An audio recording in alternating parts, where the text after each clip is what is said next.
Bonsoir à toutes et à tous et bienvenue sur Télé Djibouti dans cette nouvelle édition de votre journal de 22h, les titres de l'actualité.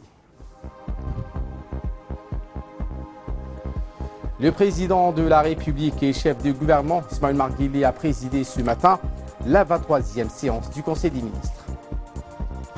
Également dans l'actualité de ce 22h, des affrontements après le report des consultations parlementaires au Liban.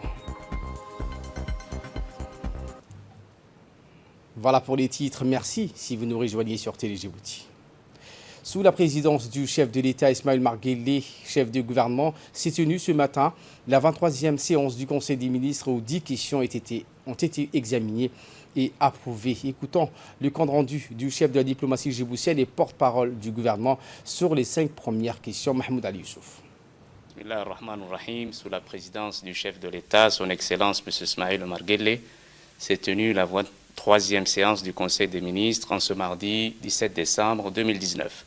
Était inscrite à l'ordre du jour 10 questions. La première question concerne le projet de loi initial portant budget de l'État pour l'exercice 2020. La loi de finances 2020 s'inscrit dans un contexte national marqué par une croissance économique de l'ordre de 7,4% et une inflation qui devrait rester à un niveau assez stable autour de 2,5% en moyenne pour les années à venir. Djibouti profitera aussi de la solide croissance économique de l'Éthiopie, voire de la sous-région, ce qui permettrait aux nouvelles capacités des services portuaires de Djibouti de fonctionner pleinement et de créer plus de richesses. La croissance de Djibouti est aussi tirée par les activités des zones franches qui apportent environ 20% du PIB avec une croissance annuelle moyenne de 10% sur la période 2013-2017. Le taux d'investissement privé continue sa tendance à la hausse pour se maintenir autour de 24% du PIB pendant la période 2018-2024, remplaçant ainsi progressivement l'investissement public dont la tendance est à la baisse à la même période. La loi de finances 2020 s'assigne 5 principales orientations: la consolidation de la gouvernance, donner la priorité aux politiques sociales, poursuivre les réformes institutionnelles et structurelles pour créer un environnement propice aux investissements privés, investir dans les infrastructures urbaines et préserver les grands équilibres macroéconomiques. La réforme de la fiscalité est en cours et la rationalisation des régimes fiscaux, les dérogations et les exemptions devraient permettre l'accroissement de recettes intérieures. Le budget de l'État est présenté en équilibre et arrêté en recettes et en dépenses à un total de 146 790 millions de francs djibouti. La deuxième question concerne un projet de loi portant approbation et rendant exécutoires les comptes financiers de l'exercice 2017 de la Caisse nationale de la sécurité sociale. Les comptes financiers de la CNSS, arrêtés au 31/12/2017, s'établissent comme suit. Le total général des produits est de 20 108 477 575 francs djibouti et le total des charges d'exploitation est de 17 644 177 893 francs djibouti. Le résultat net de l'exercice est de 2 464 299 682 francs djibouti. La troisième question est relative à un projet d'arrêté portant adoption du budget prévisionnel pour l'exercice 2020 de la Caisse nationale de la sécurité sociale. Le budget 2020 de la CNSS se chiffre en recettes à 27 946 027 429 francs djibouti et en dépenses à 24 146 944 147 francs djibouti, avec un résultat excédentaire de 3 799 83 282 francs djibouti. D'une année à l'autre, les charges de la CNSS évoluent par cet effet naturel de la croissance de la population qui bénéficie de l'assurance maladie, mais également par l'admission à la retraite des salariés, tous secteurs et tous régimes confondus. Compensée certes par les retombées en produits de l'environnement des activités économiques en hausse dans les pays, la CNSS compte mieux favoriser et mieux valoriser les avoirs de l'institution par des placements à des taux préférentiels par divers autres investissements. La quatrième question concerne un projet d'arrêté portant approbation du budget prévisionnel du CERD pour l'exercice 2020. Le budget 2020 du CERD s'équilibre en produits et en charges à 1 110 893 041 francs Djibouti, dont 635 928 241 francs Djibouti en fonctionnement et à 474 964 800 en investissement. La subvention demandée dans le budget national 2020 est de 625 928 241 francs Djibouti, soit une réduction automatique par rapport à la loi de finances initiale 2019. Le projet de budget 2020 du CERD s'inscrit dans la poursuite et le développement des activités de recherche au sein des différents instituts, mais aussi dans la mise en œuvre de nouvelles orientations de la recherche scientifique établies par le ministère de l'Enseignement supérieur et de la recherche scientifique, basées sur des axes stratégiques et sur des domaines de spécialisation prioritaires. La 5e question est relative à un projet d'arrêté approuvant et rendant exécutoire le budget prévisionnel pour l'exercice 2020 de l'Université de Djibouti. Le budget 2020 de l'Université, en produit et en charge, s'établit à 4 2 848 331 francs Djibouti, contre 3 831 604 371 francs Djibouti en 2019, soit une augmentation de 4%. La subvention de fonctionnement demandée dans le budget national 2020 est de 3 485 389 825 francs Djibouti. Elle est en augmentation de 171 243 960 francs Djibouti, soit 5% par rapport à celle de 2019, qui était de 3 314 145 865 francs Djibouti. Elle est essentiellement liée à l'augmentation des charges de nettoyage de nouveaux bâtiments du campus et au recrutement de nouveaux enseignants. Ensuite, le Conseil s'est penché sur des projets d'arrêté portant approbation du budget prévisionnel pour l'exercice 2020 de plusieurs institutions de l'État. Un projet de décret portant également nomination au ministère de la Santé, donc des cadres du ministère, ont été approuvés. Réécoutons sur ce le porte-parole du gouvernement, Mahmoud Ali Youssouf. La 6e question concerne un projet d'arrêté approuvant et rendant exécutoire le budget prévisionnel pour l'exercice 2020 de l'Institut supérieur des sciences de la santé. Le budget 2020 de l'ISSS s'équilibre en produit et en charge à 375 82 923 francs Djibouti. La subvention demandée au budget national en 2020 est de 359 482 923 francs Djibouti. Les ressources propres de l'ISSS sont égales à 15 600 000 francs Djibouti. La subvention de fonctionnement du budget national est de 281 168 108 francs Djibouti. Ce budget permettra à l'Institut d'atteindre les objectifs suivants: augmenter la capacité d'accueil, renforcer les compétences des formateurs, développer des projets de recherche, promouvoir l'ingénierie de nouvelles formations afin de répondre à la demande de formation. La 7e question concerne un projet d'arrêté approuvant et rendant exécutoire le budget prévisionnel 2020 de l'Office national du tourisme de Djibouti. La réforme et les mesures engagées par le gouvernement au cours de l'année 2019, notamment l'adoption d'une nouvelle orientation stratégique du tourisme, la diminution des coûts de visa d'entrée et l'instauration du système de e-visa, du visa électronique, la mise en place d'un mécanisme de suivi du développement du tourisme par les autorités témoignent de l'engagement du pays à accélérer le processus de transformation du secteur du tourisme pour l'atteinte des objectifs de création d'emplois et de richesses.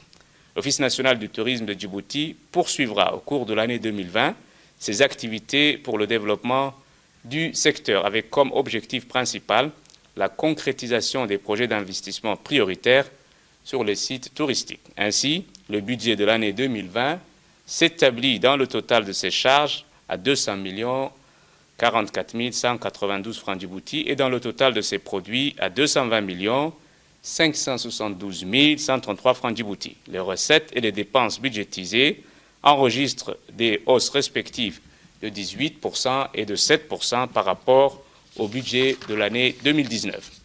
La 8e question concerne un projet d'arrêté portant adoption du projet prévisionnel, du projet de budget prévisionnel 2020 de la Poste de Djibouti. Le projet du budget de la Poste de Djibouti pour l'exercice 2020 est approuvé comme suit. Subventions et recettes d'exploitation totale, 589 020 000 francs Djibouti. Dépenses de fonctionnement, 589 20 000 francs Djibouti. La 9e question concerne un projet portant en mutation des cadres du ministère de la Santé. Madame Noura Abdi Farah est nommée directrice par intérim de la planification et de la coopération internationale. Madame Fatouma Ali Abdallah est nommée directrice par intérim de la direction de la santé de la mère et de l'enfant. Madame Mounira Ali Ahmed est nommée directrice par intérim de la direction des programmes de santé prioritaires en remplacement numérique de Madame Noura Abdi Farah. Monsieur Hussein Mohamed Hussein est nommé directeur général par intérim de l'hôpital Dr Shakib en remplacement numérique de Monsieur Moussa Farah Guelleh. Le docteur Timiro Adan Okiye est nommé directrice technique de l'hôpital Cheko en remplacement numérique du docteur Moussa Abdullahi Hadi. La 10e question concerne également un projet de décret portant nomination toujours des cadres au ministère de la Santé. Dr Saleh Bonoy Tatourab est nommé secrétaire général de la Santé. Dr Abdullah Youssouf Nour est nommé inspecteur général des services de la santé. Monsieur Ahmed Saïd Assoué est nommé inspecteur paramédical. Monsieur Moussa Farah Guelleh est nommé inspecteur administratif et financier. Monsieur Jama Elmi Yabé est nommé inspecteur administratif et financier. Monsieur Mahmoud Ahmed Gueddi est nommé directeur des ressources humaines et de la formation. Dr Ahmed Hussein Miguel est nommé directeur général de la centrale d'achat. Monsieur Shehem Ibrahim Shehem est nommé directeur de l'information sanitaire. Monsieur Idriss Farah Miguel est nommé directeur des régions sanitaires. Monsieur Abdurrahman Hussein Aralle est nommé directeur de l'unité de gestion des projets. Monsieur Zakaria Aouled Ahmed est nommé directeur de l'hôpital général Pelletier. Madame Hawa Hassan Guessoud est nommée directrice de l'hôpital Dar el-Hannan. Voilà ce qu'on pouvait dire sur cette 23e séance du Conseil des ministres. Également dans l'actualité, après plusieurs mois de concertation, d'ateliers et d'échanges d'idées, le COCU des femmes parlementaires djiboutiennes vient d'être créé en ce mardi 17 décembre. L'annonce a été faite par le président de l'Assemblée nationale, Mohamed Ali Hamad, lors de son allocution de lancement de cette nouvelle organe statuaire. L'assise qui s'est tenue au sein de l'institution parlementaire a vu la présence et la participation de la seconde vice-présidente du Parlement, Safia El Mejibril, de près de l'ensemble des députés femmes des hauts cadres de l'administration parlementaire et du bureau administratif de l'Assemblée nationale. Le COCU, pour rappel, est un terme anglo-saxon qui signifie un huis clos de personnes politiques. Sur le COCU des femmes parlementaires djiboutiennes, à la suite de l'ouverture officielle et solennelle, le speaker, la seconde vice-présidente et les élus de la nation ont présenté cette journée de premier plan. Eh bien, le président de l'Assemblée nationale est revenu dans ses propos liminaires sur sa genèse. Écoutons. Un grand plaisir de vous accueillir pour la mise en place du caucus des femmes parlementaires djiboutiennes. Longtemps évoqué sans cesse dans nos esprits, continuellement discuté, l'initiative de créer un caucus des femmes parlementaires djiboutiennes signifie avant tout que le Parlement djiboutien est aujourd'hui mûr pour voir en son sein l'établissement d'une approche genre. L'Assemblée saute donc le pas et rejoint ses semblables dans ce chemin déjà emprunté par d'autres caucus de par le monde. Le succès a toujours été au rendez-vous. Mesdames les députés, c'est une orientation longuement mûrie, une volonté née d'une réelle aspiration de l'approche genre dans nos travaux et autres agendas parlementaires, emboîtant le pas aux avancées nationales en matière de la problématique genre acquise depuis notre indépendance et accentuée dans la décennie passée. La mise en place du caucus des femmes parlementaires djiboutiennes se vaut pour objectif de couronner le processus de la mise en valeur. Ce sont nos concitoyennes en général et nos collègues femmes en particulier, qui œuvrent quotidiennement dans le développement de l'essor de la République et de ses institutions. Toujours dans le cadre de sa visite en Arabie Saoudite, le ministre de l'Équipement et des Transports, Moussa Mohamed Ahmad, a rencontré le haut responsable du Fonds saoudien de développement. Les discussions ont porté essentiellement sur les projets de construction de la route Jdikil-Galafi ainsi que la réhabilitation de la route nationale de l'unité, communément appelée Roi Fahad. Rappelons que le ministre a été reçu hier par son homologue saoudien.